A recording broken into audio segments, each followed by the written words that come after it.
Olá, seja bem-vindo à Culturaria da Rê. No vídeo de hoje a gente vai continuar a leitura do nosso livro e começar a aventura de Ulisses, que vai chegar hoje na Ilha dos Lotófagos. Quer conhecer essa história? Fica comigo até o fim do vídeo que eu vou te contar. Faça esse vídeo chegar a mais pessoas no YouTube. Deixe seu joinha, se inscreva no canal e ative o sininho. Toda semana tem vídeo novo por aqui. Agora, vamos para o nosso conteúdo. Vernant vai trazer para a gente, então, o início da história de Ulisses, onde ele para na Ilha dos Lotófagos, que são os comedores de lótus. Ele faz uma associação bem legal, bem interessante com essa passagem para o mundo mítico. O que acontece, gente? Onde acontecem as aventuras, os mitos, os monstros, os obstáculos, as provas? Eles não acontecem no mundo real, eles acontecem no mundo mitológico. E a passagem para o mundo mítico aqui está sendo marcada justamente pela tempestade, quando ele faz a volta ali no Capo Meleia, né? Ele está saindo do que seria hoje ali na Turquia, que é Troia, aí ele vai descendo ali, dá a voltinha, ele está perto de Ítaca, é só ele subir um pouquinho que ele chega. Só que não está na hora ainda dele chegar em casa, está na hora dele passar pelas suas aventuras. Então se abate uma enorme tempestade e a partir daquele momento, que dura 7 dias, né, a gente sabe que o número 7 é um número muito simbólico, cabalístico, esotérico.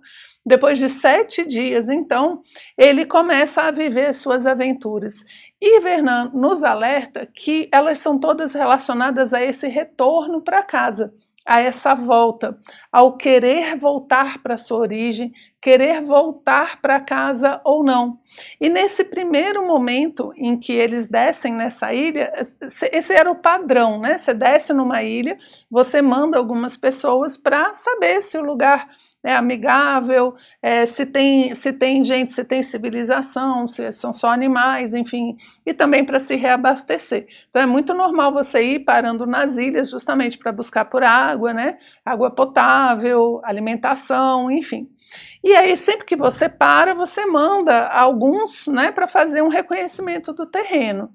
E esses que Ulisses vai mandar aqui, eles encontram um pessoal muito educado. De início eles oferecem comidas comuns e depois oferecem o lótus. E todos aqueles que comem do lótus, eles param de lembrar da sua identidade, né? Nossa identidade é muito baseada na nossa memória. Então quando eles perdem essa memória de quem eles são, de onde é a casa, vai saindo o desejo justamente de retornar.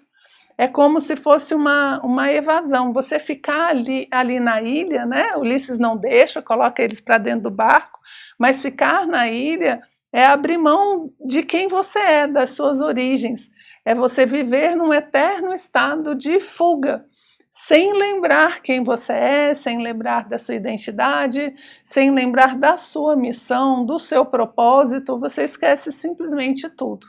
E Vernant, num momento aqui no iniciozinho, na página 100, eu achei interessante que ele fala da civilidade, né? Olha só, ele coloca aqui: para os gregos, o próprio do homem, o que o define como tal, é o fato de comer pão e beber vinho, ter um certo tipo de alimentação e reconhecer a lei da hospitalidade, acolhendo o estrangeiro ao invés de devorá-lo. Então é como se a civilidade viesse dos costumes, e é isso mesmo, né? Se você tem um costume, se você se comporta de forma humana, você tem a civilização, senão você tem o mundo animal, com a sua concorrência, com a sua violência, que é tão característica do mundo animal.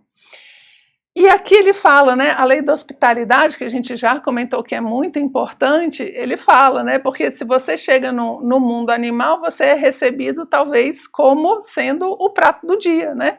Você chega lá com os macacos, com o orangotango, com o leão, se eles estiverem com fome, eles te devoram. A gente não vai fazer isso, a gente vai receber o hóspede com todas as honrarias, né, e depois a gente vai perguntar quem ele é. Então aqui essa associação não é exatamente o beber vinho, né, o comer o pão, mas o fato de que não se faz isso como os animais fazem. Existe uma forma humana de civilização, existe uma forma humana de comer, beber e de interagir com as pessoas. E aqui os lotófagos interagem como? Dando lotos para eles, né, para que eles fiquem eternamente naquela ilha sem nenhum tipo de memória. Outra coisa que ele põe aqui, ó, na página 101, ele fala assim: de certa maneira, estão anestesiados numa espécie de felicidade que paralisa toda e qualquer lembrança. Eles não lembram mais. Aqui no livro está até remembrança, deve ser um remember, né? É alguma coisa de tradução, né? Sem toda e qualquer lembrança. Essa felicidade é interessante que vem da ignorância.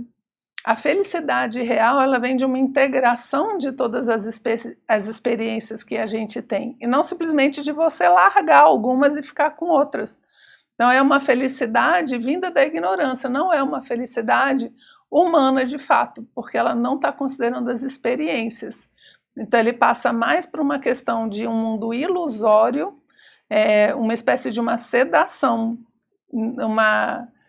você fica sedado, por isso você fica feliz porque não sente dor do que passou, do que aconteceu, mas não é uma felicidade real, por isso que Ulisses tem que sair de lá. E uma outra coisa que Vernant indica aqui, comenta com a gente, é que esse tema, né, de lembrar da pátria e o desejo de retornar atuarão como pano de fundo de todas as aventuras de Ulisses e seus companheiros. Então a Odisseia fala muito de identidade, do quanto você consegue lembrar da necessidade de voltar para casa, de voltar para a sua origem e continuar seguindo seu caminho, cumprindo com a sua missão. Essa coisa de voltar para a origem é muito importante, pois a origem é o centro, né? É onde está todas as forças do herói. E quando ele esquece, ele vai se perdendo no meio do caminho. Aqueles que esquecem o retorno da casa, né, ficam perdidos no meio do caminho. Não se deixar levar pelas coisas no caminho, não se deixar entreter, perder tempo. Por quê? Porque está todo mundo esperando a gente, para a gente voltar para casa. Ok? Esse é o nosso comentário de hoje. Espero que você tenha gostado e a gente se vê no próximo vídeo. Um abraço.